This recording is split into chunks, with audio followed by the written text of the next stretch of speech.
Welcome back to the program. In case you're just joining us, is the interview segment right now. We will be talking about the petroleum industry bill. Matters arising. So much has been going on since the National Assembly passed the bill on the 1st of July, I guess. I think we started the second half pretty well. My guest is Olumide Esan, who is a partner and energy tax lead Africa at Deloitte. Mr. Esan, welcome to the program. Good morning, Nancy, and thanks for having me on your show this morning. Welcome. As a versatile advisor with over 20 years professional experience working in this sector, what's your sense, or give me a sense of how you feel where the passage of this PIB sitting with you since this matter erupted a few days ago? Yeah, thanks, Nancy. I think the first thing to say is to congratulate us all, both the government and people of Nigeria, that we are where we are today. This bill is very significant for a number of reasons. First, this has been a journey that we've been on for over 20 years.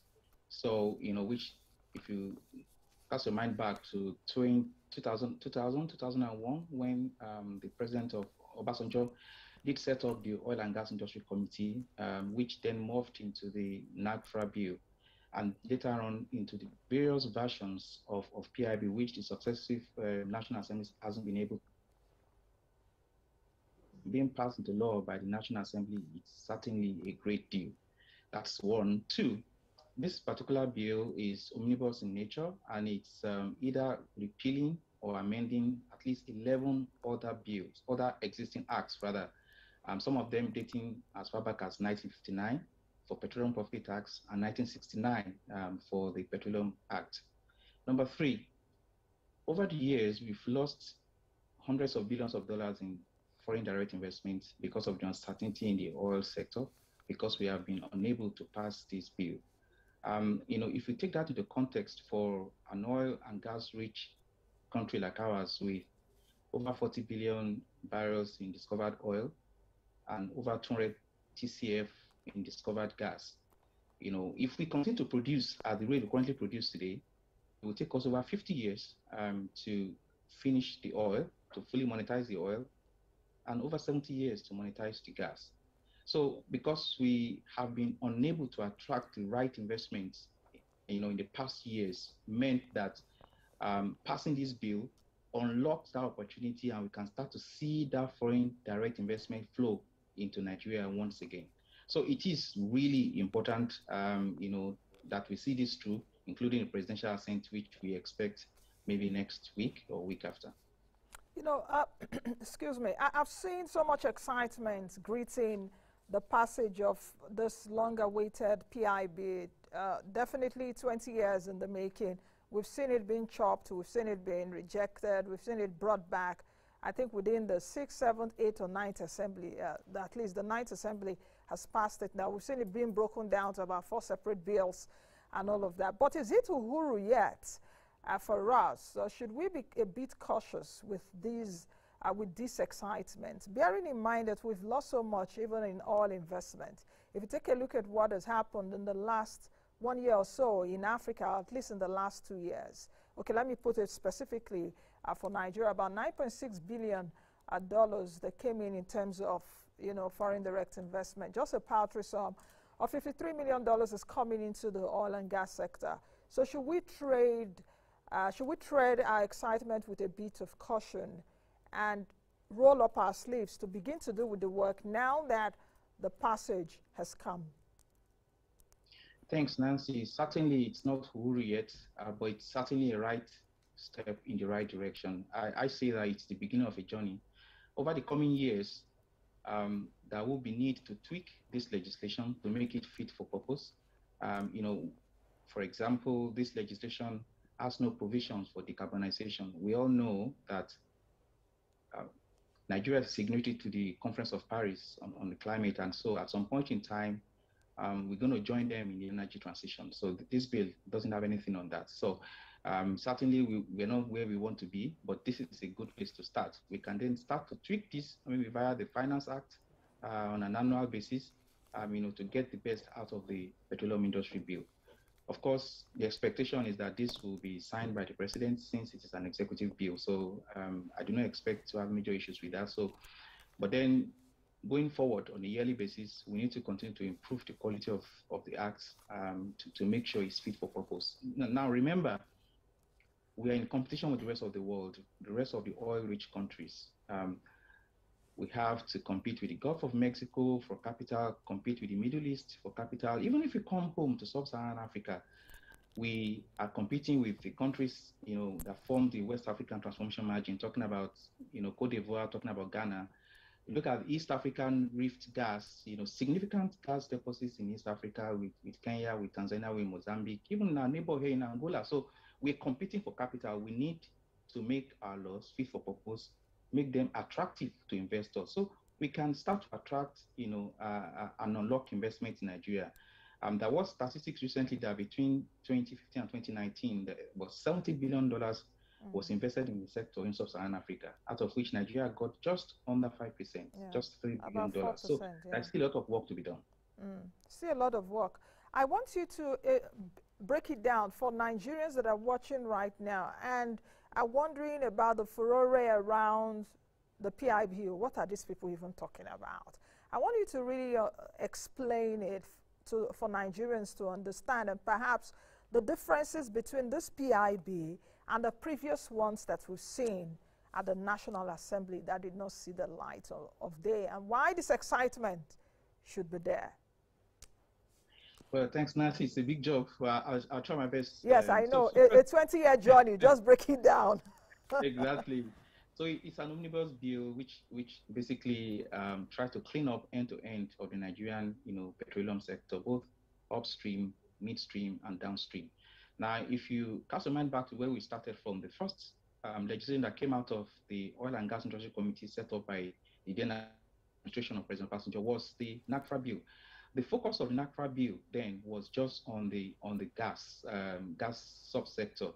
It was an attempt to achieve two things. One, to create a level playing ground by removing the ACFRA framework, which it had to encourage people to invest in gas because they could, offset the capital expenditure against oil revenue. And then the second objective was to ensure that government take in form of taxes improves with profitability of the different ventures. So they introduced what was called like an R factor at the time, which is like a profitability factor. So as the project becomes more profitable, government takes would increase. Now, if you compare that very first bill with what has just been passed in the National Assembly, it's a world apart, because first that was just a gas-focused bill, whereas this is an omnibus bill that capture not just oil and gas, but also the upstream, the midstream, and the downstream sector. So over the years and in successive assemblies, attempt has been made to pass one form and another the petroleum industry bill. Now, maybe it's easier to just compare the last version, which was the basis of the public hearing, with what has just been passed now. I think some of the changes you observe is the one with which we had the public hearing had the maximum, tax rate of 72.5, which was, 42.5 in the upstream. That was the maximum rate, and 30% for companies' income tax. Now, in the bill that was passed by the National Assembly now has 30%. So that's, that is a significant drop from, 72.5 to 60%. So that is one remarkable change in the two. Also, in the one that, and the basis on which the public hearing was conducted, had a 35% and 40% taxation for deep water production. So in other words, the 30% for corporate income tax, but also 5% for hydrocarbon tax for existing assets and 10% for new assets. This bill that has been passed now does not tax deep offshore operations in the upstream. It only taxes them under CETA. So effectively, you can say that the maximum rate for deep offshore has dropped from 40% to 30%. Also, if you move on to look at the royalty regimes, in that bill, we had originally 18% as the maximum royalty rate for production. Now we have 15%.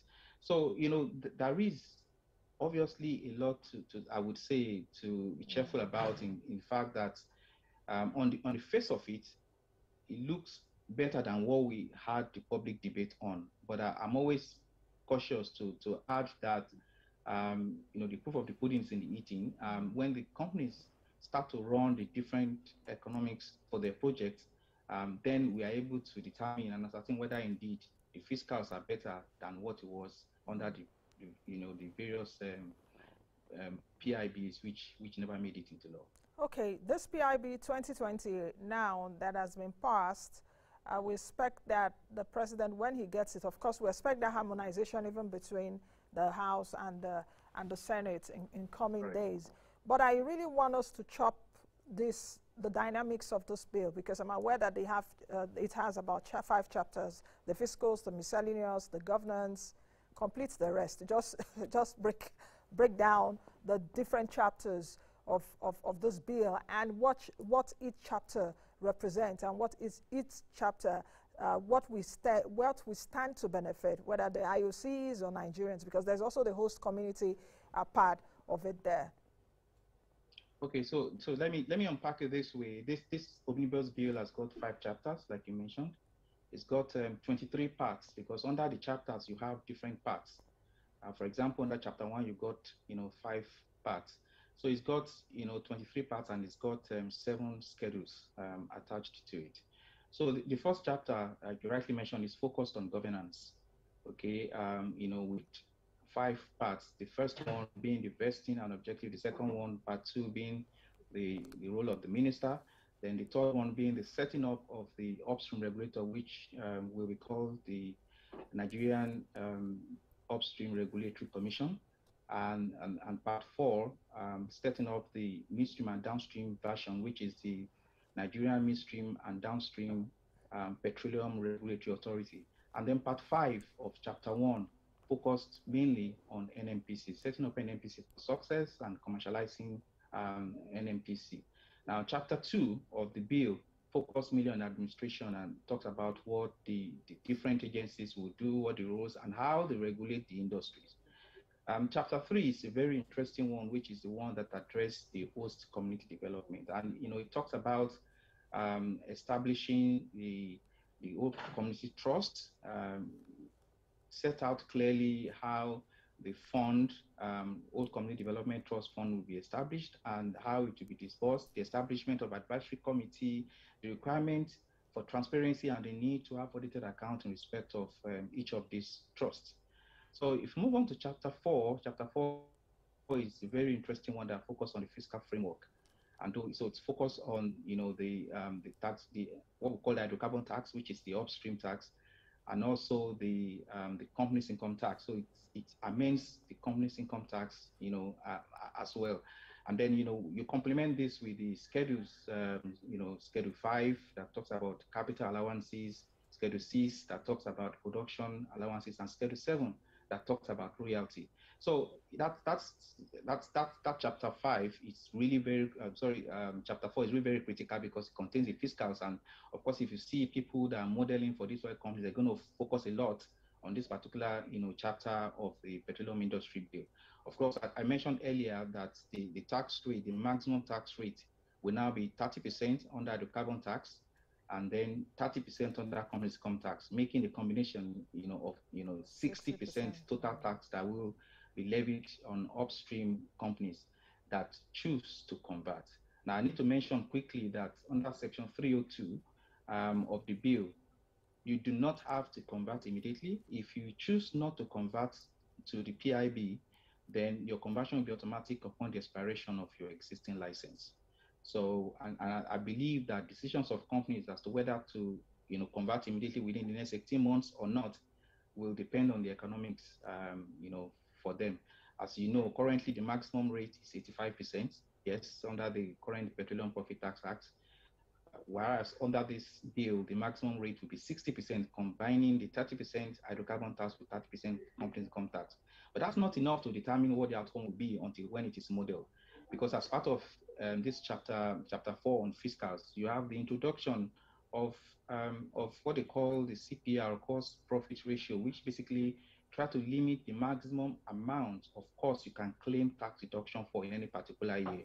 So this law limits it to 65%. In layman terms, it means if you make $100 in revenue, your cost for tax purposes in any particular year could not be more than 65, which you can deduct. Obviously, that limits the ability of the operators and the companies to claim full deduction for costs which has been validly incurred. Again, I said, it all depends on the economics at the end of the day, whether this is a better deal for them or whether the old fiscal was better for them. What do you think if it's a better deal? Do you think it's a better deal or not? As someone that has been quite long in that sector and that advise that sector, even on tax issues. On the face of it, it looks like a better deal. Okay. On the face of yeah. Okay. And then Chapter 5 is basically on miscellaneous. Chapter 5 would have grandfathering provisions, which basically, of course, will support the fact that if you are not converting immediately, then your conversion will be automatic after the expiration of existing license or lease. So those are the kind of provisions you have under Chapter 5. So that's basically unbundling the 5 chapters in 2 minutes. Okay, let's take some of the sticky issues.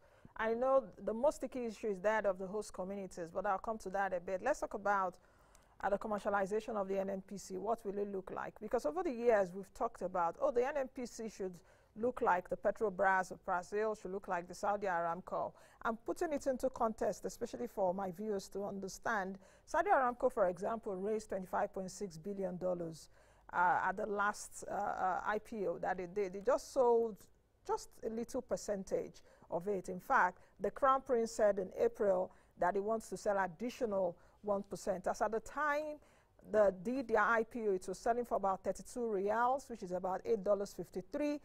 I'm bringing these numbers so that Nigerians can understand perhaps what this PIB, when it's finally implemented, what the coloration of the NNPC may look like. Can you speak to that, especially in context with what I've just said, in terms of Saudi Aramco, in terms of even the Norwegian one, in terms of the Brazilian one, Petrobras? We have other examples like that. So what would the coloration of the NNPC look like? And the agencies that are attached to it. Okay, all right. So let's start with saying Section 53 of this bill sets out the incorporation of NNPC Limited, which has to be done within 6 months of the enactment into law of the bill. And in its initial setup, the NNPC Limited will be held jointly by Ministry of Finance and Ministry of Petroleum Resources through the special purpose vehicles, Ministry of Finance Incorporated and Ministry of Petroleum Resources Incorporated. So they hold 50-50 interest in NNPC at the beginning, NNPC Limited. And then the assets and liabilities of NNPC will be passed on to NNPC Limited. It is instructive to note that in getting the NNPC Limited ready to be able to perform at the level of Saudi Aramco and rest of them, NNPC Limited will not be subject to the Fiscal Responsibility Act. So in other words, it will not be consolidated as a government entity or a government corporation. With the permission of the government in due seasons, the shares of NNPC will be made available for sale, but that is subject to the government when that happens.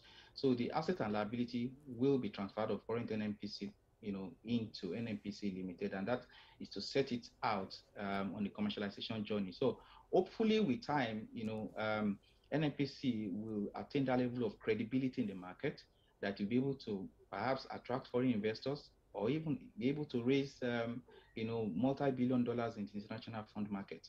But again, it's a journey just like the PIB itself. Let's start off with NNPC. Let's incorporate the company. Let's ensure that there are no interfering on the part of government in the running affairs of the company. Yes.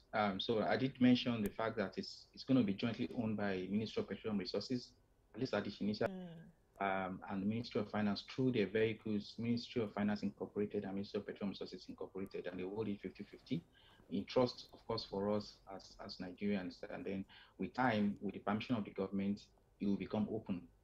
And also with time, NNPC Limited will start to build credibility, and then they will be able to access, international funds. They will have themselves rated by international rating agents like Standard & Poor's and Fitch's and Moody's. And then with time, they will build that credibility in the markets, and they will be able to access funds and even transform themselves into what Saudi Aramco, Sasol, and the rest of them are today. What about the issue? NNPC just a few weeks ago with Dangote says he wants to buy a stake in Dangote and perhaps some others. With this now, where does all that stand? And can the NNPC, with the new structure that will come on board, be able to do that? Yes, so NNPC will still be able to buy the shares in the refineries as they wish. Remember that first, it takes minimum of 6 months, or they have up to 6 months for incorporation.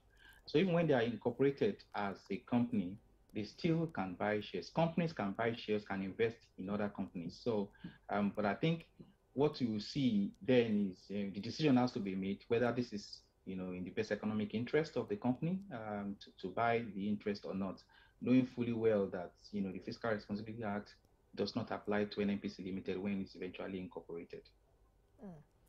Let's talk about the other agencies, the DPR, some other agencies, attached within the oil and gas industry. What will happen? Because I know there will be a commission, there will be an authority.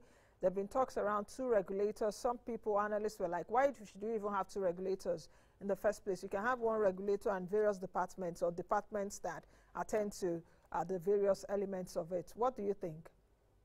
So what will happen is we have DPR. DPR is an agency under the Ministry of Petroleum Resources at the moment and directly responsible for supervising the upstream and the downstream and the midstream as of today. When this bill is enacted into law, DPR will be unbundled into 2 other regulatory agencies. One will be focused on the upstream, and that will be the Nigerian Upstream Regulatory Commission. The other one will be focused on the midstream and downstream, and that will be the Nigerian Midstream and Downstream Petroleum Regulatory Authority. Now, the Nigerian Upstream Regulatory Commission will be responsible for end-to-end management of the upstream sector, from acreage licensing to abandonment, provision, supervision, and the rest of them.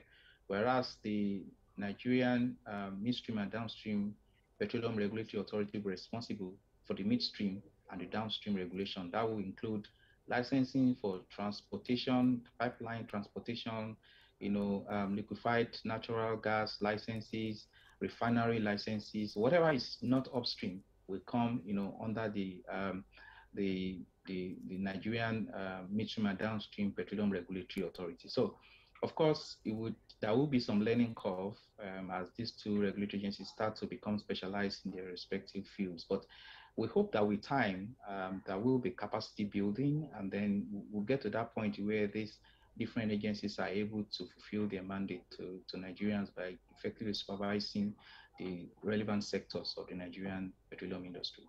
The Petroleum Equalization Fund, PEF, is it thrown out of the window now as a result of this? It is impacted, yes. Sorry? Yes, PEF is impacted by this act. By this act. So what would even happen to those that are working in that office now? Yes, so well, I mean, what we've heard before now is that there won't be job losses. The intention is not to create job losses. Remember, the new agencies that are being created too requires manpower. So what we are likely to see will be, upskilling and retooling of existing employees of the various agencies and move them into the new agencies. Remember, some of the agencies, some of them are, some of the laws, about 11 of them, some of them are not being actually repealed, they're just being amended. So the plan, as I understand, is that we will redeploy a number of people across the different service lines.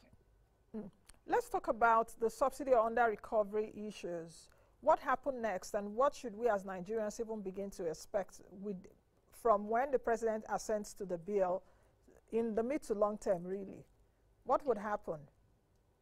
So, well, Section 205 of the bill provides for unrestricted market pricing for petroleum products.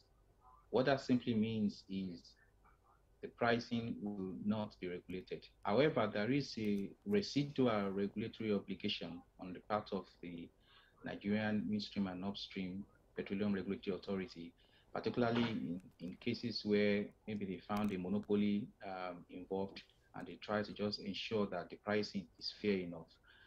They also try to guarantee at least decent returns for investors in midstream and downstream. I think that is the part that talked about, 20% decent return on investment. So the market price is the focus of this bill. So one way or another, I think that automatically would take care of the issue of subsidy and recovery. Mm. Even when the NNPC is commercialized, do you think with the new structure that there will be a level playing field? Because I do think even in this PIB, the NNPC will still be perhaps the supply of last resort. So will there really be a level playing field? Well, the expectation is that there will be a level playing field. But, of course, um, expectations sometimes could be different from reality. We really do hope that there will be level playing fields, but governments would continue to engage. Government needs to continue to engage all the different stakeholders. And in Nigeria, we've got different stakeholders, the state governors, the labor congresses, and all of them. Government needs to engage each and every one of them to ensure that we can see this act really impact the lives of Nigerians as desired. So that engagement process needs to be a continuous one on the part of government. Let's talk about another sticky point, clause 240. 319 clauses in this PIB, the host community fund clause. We saw 2.5% being brought in by the executive. The National Assembly, the Senate said 3%, House said 5%. In fact, the Southern Governors Forum that met on Monday is like kicking against it, really, supporting the 5% share of the oil revenue to host communities as recommended by House of Reps, but rejected the Senate's own. Where do you think, is this really fair? I think I should start from there. Is this really fair for host communities? And what do we even mean by host communities? Because there are some communities too that are host communities because those oil assets are within those communities. But there are some communities too that are being impacted by the residual effects of what is happening within a major area. So how do we really equate it? So for everyone impacted, either because the production wells are in your area or the flow stations or the pipelines, I think we need to take care of all of them. We need to ensure that we stop the pollution in those areas. We need to ensure that we redevelop those areas. Look, whether it's 2.5%, whether it's 5%, whether it's 10%, I think one thing that is important is that we need to ensure that the right impact is felt by the people. The funds should be rightly applied to beneficial projects in those areas, roads, hospitals, schools, scholarships, skill acquisition centers. We need to ensure that those funds are rightly applied. And, whether it should be 3% or 5% or 10%, I think it's just the dialogue needs to happen. Governments need to continue to engage. National Assembly, the stakeholders of those communities, the state governors, the government, they need to work together. They need to engage in the interest of all. Mm. Do you think this will really attract the much desired foreign direct investment into this sector? That's the A part of the question. The B part of the question is, with the passage of this and perhaps the likely assent by Mr. President when everything is being harmonized and agreed on eventually, what will be the benefit to indigenous oil companies? Okay, so the part A, well, in isolation, Is that a mouthful? in isolation, the bill itself can only do much. I think there are other significant issues that need to be addressed to attract the right level of foreign direct investments and to unlock investment opportunities. We need to address the issue of insecurity in the Niger Delta and in the country as a whole. We need to address the issue of infrastructure deficit, both in the Niger Delta, the producing areas, and in the country as a whole. And we need to strengthen the rule of law. We need to strengthen the contracting process. So it goes beyond just the PIB, but I must quickly add that this is a right step in the right direction. We are starting the journey, but we need to get these other issues quickly resolved as well. Remember that a lot of countries are already putting a cap on how much of fossils they want to import in the country, when they will stop using fossil fuels. So if we must quickly be able to monetize our abundant resources ahead of our competition, we need to ensure that we put these other issues in place and not just the PIB. Mm. Since you And to brought the me, part B, okay, okay, yeah, yeah, go ahead, please. to the part B, the benefit to indigenous companies, I need to say that most indigenous companies, they play in the space of marginal fields. Marginal fields are typically fields producing below 10,000 barrels. And so one advantage is, under the royalty regime, you see that the royalty they pay, I did mention earlier that the maximum royalty is 15%. But if you are marginal field, if you are producing like, the first 5,000 barrels a day would attract royalty of just 5%, and the next 5,000 barrels a day will attract royalty of 7.5%. So that is where most of the indigenous companies play, and I think that is a very favorable royalty regime for them. You talked about all transition, and I'm really curious. Of course, with the way we are going right now, we're definitely not as ready as we should be for the energy transition that we're seeing with the rest of the world. Norway, I think UK, some have given themselves targets of 2025, 2030. Um, should we really be playing on the field as if oil will still be the mainstay?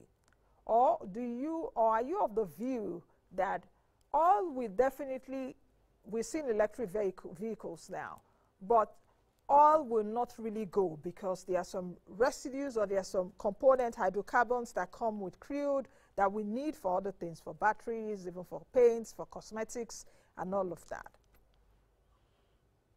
Yes, ultimately, the world will do it with fossil, but it's not going to disappear overnight. And that is why it is important at this point. Let us monetize the over 200 trillion cubic feet of gas we have, over 40 billion barrels we have, and let's use that money to industrialize Nigeria. Let's use that money to move away from being an oil-dependent economy to an industrial economy. There's something, we don't live in isolation. It's just a matter of time. Already, a number of the shareholder, activists and other fund providers already limiting how much, they're willing to commit to fossil fuel. So just a matter of time, this will start to impact how much money is available for investment in fossil projects. So we can't say that that will not happen. It's just the when. And so to that extent, we need to do everything we can right now, get the best we can get out of these resources, and use it to develop the other sectors of Nigerian economy. Use it to fire up the other sectors of the economy. Focus on infrastructure. Focus on import substitution. Create manufacturing hubs. And generally let the economy start to gradually shift away from being an oil dependent economy. When do you see the timeline as we close? When do you see the timeline of implementation of the PIB? I know you said earlier on at the opening that you're expecting the president to sign soon. When do you see all that taking shape? Okay, so once the president signs, existing contracts, those who would want to convert needs to do that. They have 18 months to do that. But then again, NNPC's incorporation needs to happen within 6 months. There are other bits and pieces that have different timelines. Abandonment fund needs to be set up. Abandonment plan and abandonment fund needs to be set up for existing fields, and that has to be done within 12 months. Also, the host community development fund needs to be set up also within 12 months. I think the good thing is this: there is a Yeah. clause that actually, gives the government the ability to actually, be flexible with this implementation, and that's why I'm going to say that governments need to exercise a lot of flexibility to ensure that we have what we call set up for success in this implementation plan, so that what we are setting up, we're not just rushing to set something that would fail, but we're setting up something that would outlive the administration, something that Nigerians can look back 10, 5 years from now and say, well, it was a good decision that we passed the petroleum industry bill. So flexibility and engagement of the stakeholders is very critical on the part of government to see this through. Thank you very much, Mr. Esan, for joining us today. Thank you. My pleasure. Thank you for your insight. I've been speaking with Olumide Esan, who is a partner in energy tax, lead Africa, Deloitte. That's the much we can take on today's edition of the program. Thank you all for joining us. I am Nancy Naji. Be the best you can be and be the change you want to see. Bye now.